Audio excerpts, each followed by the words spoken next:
Welcome to the Jill on Money Coronavirus Market Update. It is Sunday, August 2nd, and today we present to you the second part of my interview with Dane Holmes. He worked in HR, sort of chief people person at Goldman Sachs for many years. He has just started a new company. It's called Eskalera, and they are trying to improve diversity and inclusion with all sorts of data points and also with a consultative services. In this part of my interview with Dane, we're really going to focus on gender and racial pay inequality. I know this impacts many of you, so take a listen. Here's the rest of our interview with Dane Holmes. I interviewed the folks over at Salesforce in a live event, and I was really taken with the idea that they had gone through and done a deep dive into what was going on at the organization in terms of pay. And it was about gender pay equality and racial pay equality. You know, I think the CEO was really shocked when he found out that there was a huge disparity. And so what they did was they wrote $6 million worth of checks to make it right.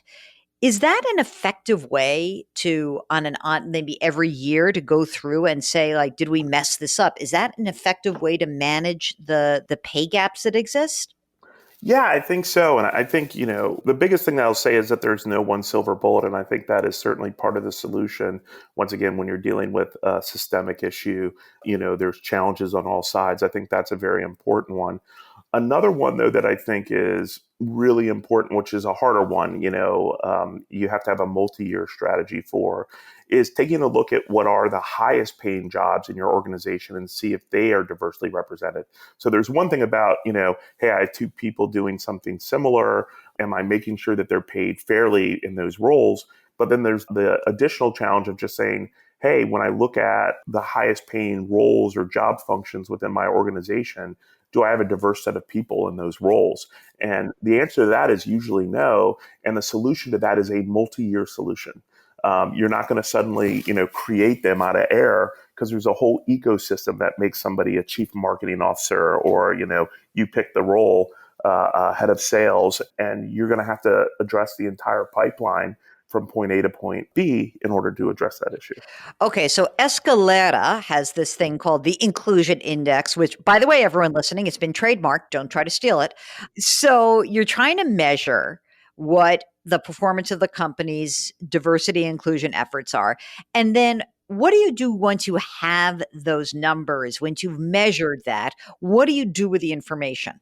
One way to think about it is by being able to measure inclusion and putting that in a quantified form. We have it in a scale from 0 to 100. I am now suddenly able to take that quantification of the inclusiveness of your culture, and I can attach it to all sorts of things. I can attach it to manager effectiveness. I can attach it to productivity. I can attach it to retention, promotion, and the ability for managers to create, strongly performing individuals. So it's a little bit, if you think about it, almost, if you're in chemistry, the fact that you can measure temperature opens all these things for you, of all of these awarenesses that you can come up with.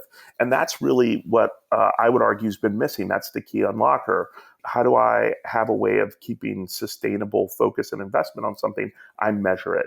And so that's what's, we really think, groundbreaking about it. And part of, frankly, what you see in any other effort that a corporation is making to advance, they always have metrics and measurement around it. And we need that around diversity too. So how do you guys make money? I'm a big company or I'm a small company. What do I do and how are you making money? We are two things combined together. We're an employee experience platform. Through that platform, we give learning, skill development, behavioral nudges, and we do that around both inclusive practices as well as leadership practices. And so that is one part of the service that we're providing. And the other part is that analytics piece through that learning process, being able to gather, sentiment and measurement around inclusion.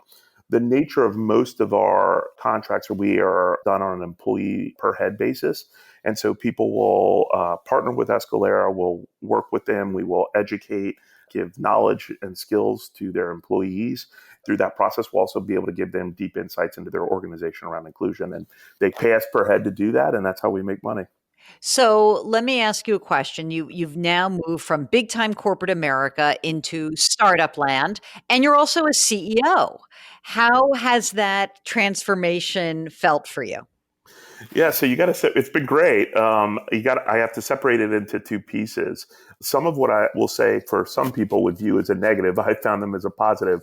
I finally found myself not with an abundant staff to do things, so I had to do everything myself, right? So, and that part, honestly, I've really enjoyed. I have brushed up on my PowerPoint skills and other types of things like that that I hadn't done in a while, which has been great. And you're getting a chance to get the dirt under your nails, the smell in your nose of the business, and that part I've really really loved doing. The other part about it that's interesting is in building a company is like you ride the roller coaster. Everything that happens is either a great failure or a great success in your own eyes, and I've liked that. I kind of feel my time in finance and on Wall Street kind of prepared me for that roller coaster ride that exists there, which I've enjoyed. As a CEO, it's great. I think, I am increasingly of the view that the most valuable quality that you can have as a CEO is a service mindset. And it's been great to be in a dynamic where I wake up every day feeling like I'm serving my clients and trying to make their organizations better. And I'm serving a team of Eskalera, and putting that into action and being able to build a culture of service in an organization that's for profit, has been a great joy. So I feel great about it. It's demanding. We never worked as hard, but it's great. And how has the move from the East Coast to the West Coast gone? That's been interesting. Who doesn't want to pack up their four kids, a wife and dog, and trek across the country in the middle of a pandemic, Great Recession, and a little bit of racial unrest. So it's been we have definitely been deeply invested in our resiliency factor. But I'm lucky. I have a awesome wife and great kids, and so they've been excited about it.